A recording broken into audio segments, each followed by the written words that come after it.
next naman natin ay eto na naman po.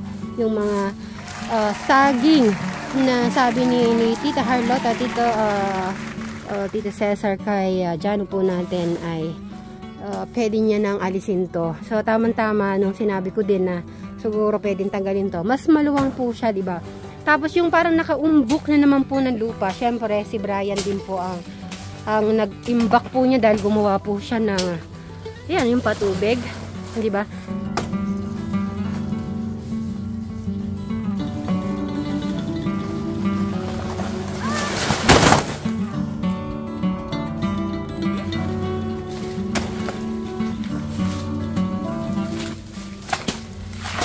Uy, ala si Eric.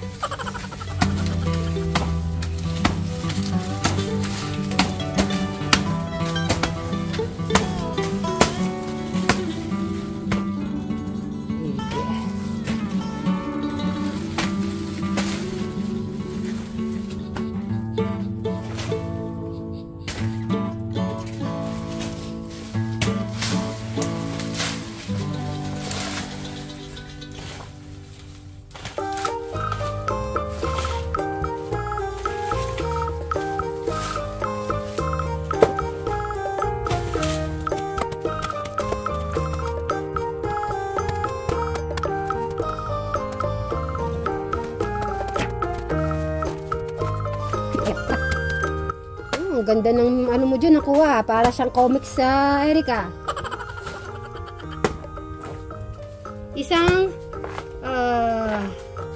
Isang binata na nangangarap. Bakit akong gumagawa ng comics ko? Oh? Kasi ikaw ang magsusulat.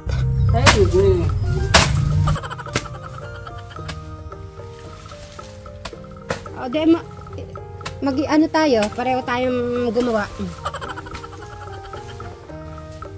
Bibili ako ng mga comics. Babasa-basahin natin yon.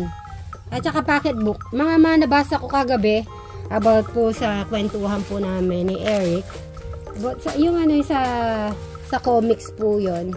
So ngayon para dati po kasi nung ano ako high school, college, mahilig ako magbasa ng pocketbook. Minsan gusto ko yung horror, tapos love story. Yun lang gusto ko, yung dalawa. Ayoko yung drama. Yung drama kasi parang ang lungkot, no? At least yung horror, okay lang yun. Tapos love story, yan ang mga binabasa kong pocketbook dati. Yung parang tapos ini-imagine ko na para siyang totoo. Di ba ganun, Eric, yan? Yung comics? Para siya totoo nangyayari. Lalo na yung, basta yung naalala kong nababa, parang isang babae, tapos isang lalaki. Eric, parang nagtanan sila. Yun ang nabasa ko dati, naalala ko. Tapos pumunta sila sa gubat pa. Alam mo yan? Sige, hanapin ko pa yung pocketbook na yun kung meron pa. Sa mga di ba may nagre-rent-rent pa po ng mga ganun. Ewan ko kung may ganyan pa ngayon. Or siguro, nabibili na lang po sa National Bookstore.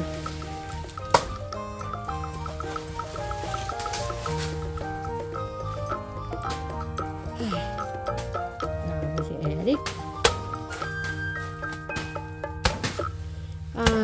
Yun nga, naisip din pala ni Sir Robin natin na, di ba meron pa pong yung daluyan ng tubig? Ay, galing ni Eric. So, dun nila ilalagay yan. At least, yung lupa, nandito pong lupa ang naipon po ni Eric. So, idadagdag na lang din doon. Kaya lang sigurado pag natuyo to, mawawala din kasi yung tubig, di ba? Tubig po yung pinaka ng saging.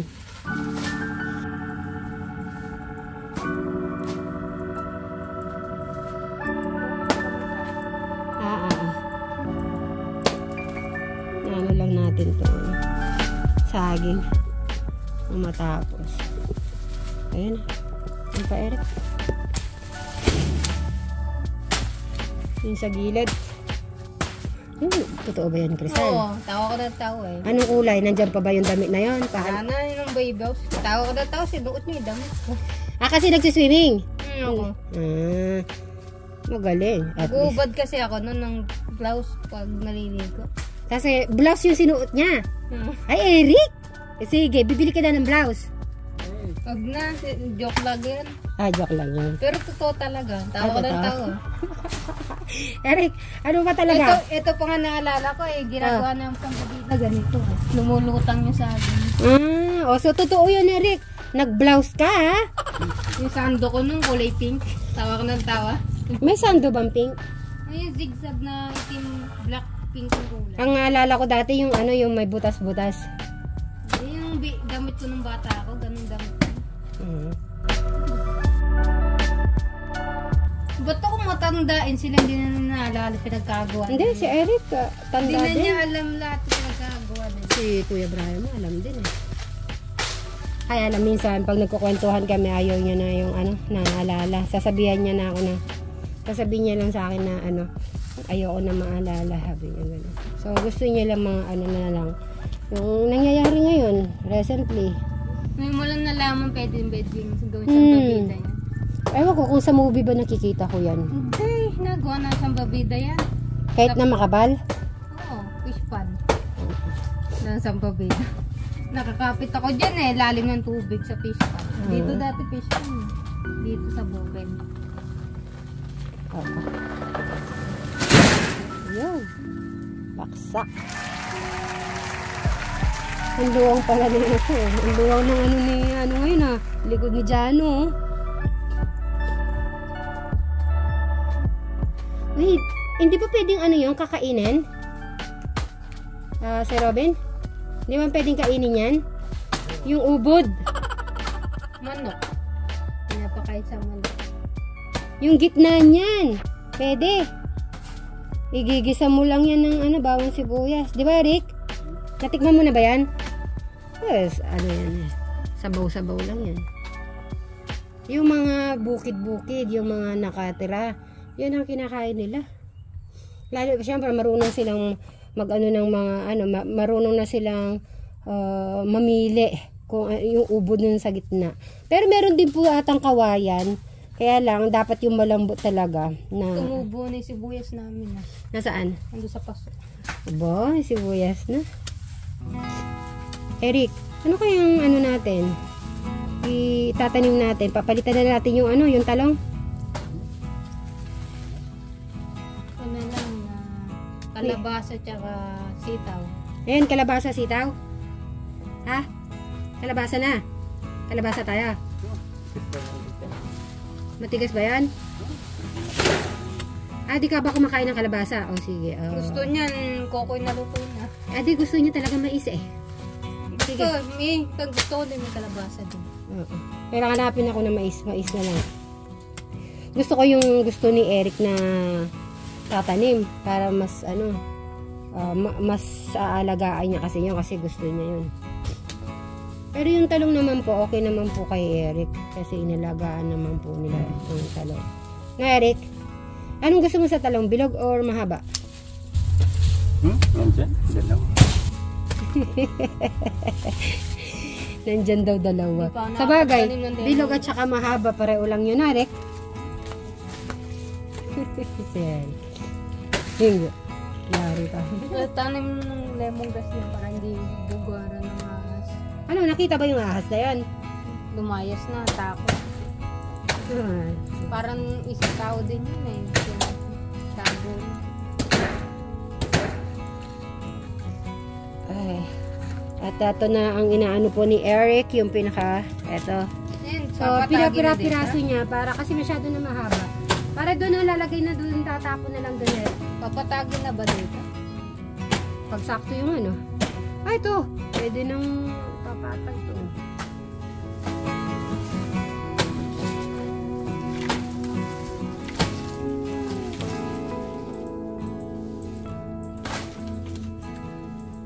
Yung mga ahas dyan nabubugad eh, saging. Sa saging? Hindi na, titignan mo yan pag baka may snake Tinatakot mo na naman. Minsan pa naman green, baka nakapalapot dyan di mo malalaman. Pwes naman sila kulay green eh. Oo nga Uy, galing ni Eric. Talagang pang na si Eric natin.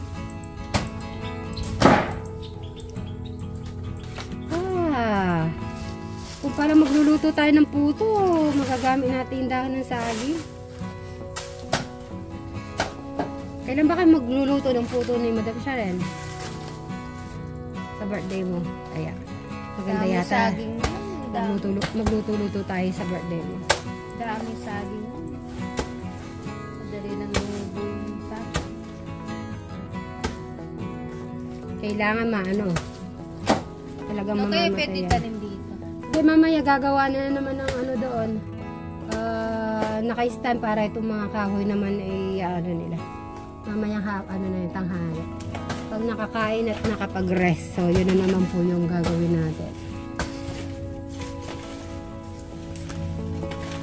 Init sa taas. Makita ko. Naku, mainit pa yan. Oh, Eric! Ayun. Ayan. Pwede mo nang putol-putulin yan.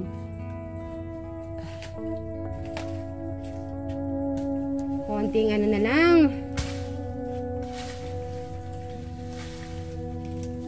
Pag bumagyo, kukumba lang yan sa bahay. Oo. Lumuluwang-luwang na po yung ano natin, yung mga sa paligid na ginagawa po natin. Sa lahat po mga nabasa ko about po sa mga message, ayun. Sa message po about po kay Eric, before and after, hindi lang po kayo yung namamangha. Siyempre, kami din po, especially ako sa pagsasama po namin ni Eric. Siyempre, kung ano yung ano sa kanya, tas ngayon ay ibang-iba naman talaga. At talagang masasabi ko nang may improvement na sa nangyayari sa kanyang buhay. Kaya di naman natin siya tatantanan hanggang hintayin ko si Eric na meron na siyang sariling pamilya. Ay, Eric! Oh, di po. Sinabi ko lang isang pamilya, isang ano mo lang yun Very good Sige. Gigilid mo na lang dito sa gilid. Ayan na.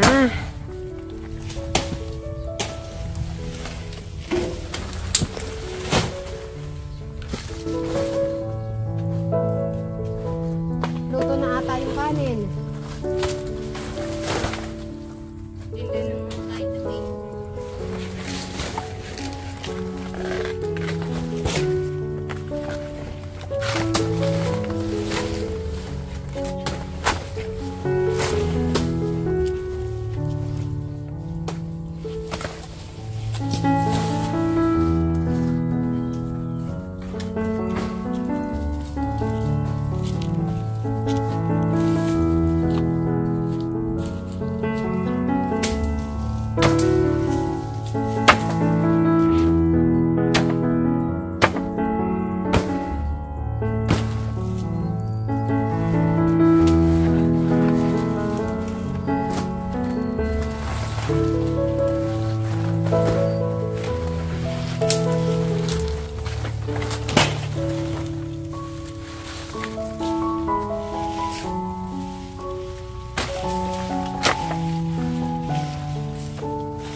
Pagod na pagod si Eric ngayon. Kailangan madami siyang kain. Ayan, sige, damihan mong kanin, Eric. Sarap yung rice na yan. At meron tayong gulay. Challenge natin. Pag maalat yan. Maalat. Uy, maalat ko dyan. Aba. Ano na naman po yung ginrocery nyo, tita? Ha? Talagang ano ka na. Talagang busy ka. Bless po. Kumain na po ba kayo? Oo. Yan, sa lapungan. Okay. Pinuputan na namin yung yung saging doon sa gilid ni Jano. Oo, para magliwanag. Yeah, lumiwanag ang buhay. Kumain na rin kayo. Magliwanag. So sabay si si Jano kumain? Oo. Ah, okay. Kararating nyo lang. Kanina lang po. Ganun pa. Kumain na daw. Kumain na. Halika na, kain na kayo. Yung barkada. O, sige ano?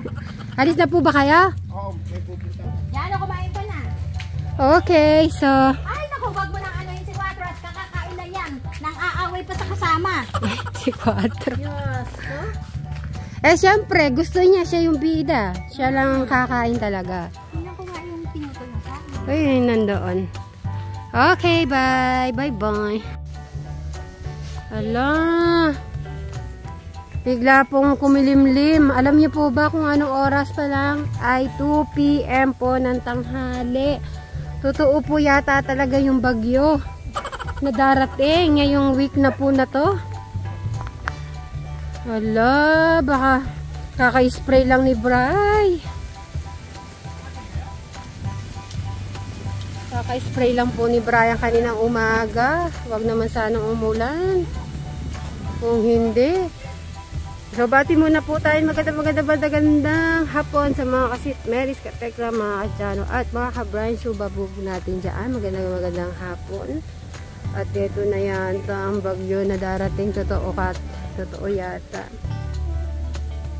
So, Eric! At, ayan, masarap magtrabaho niya habang hindi umuulan. Ninyo na itong pagkakataon na to.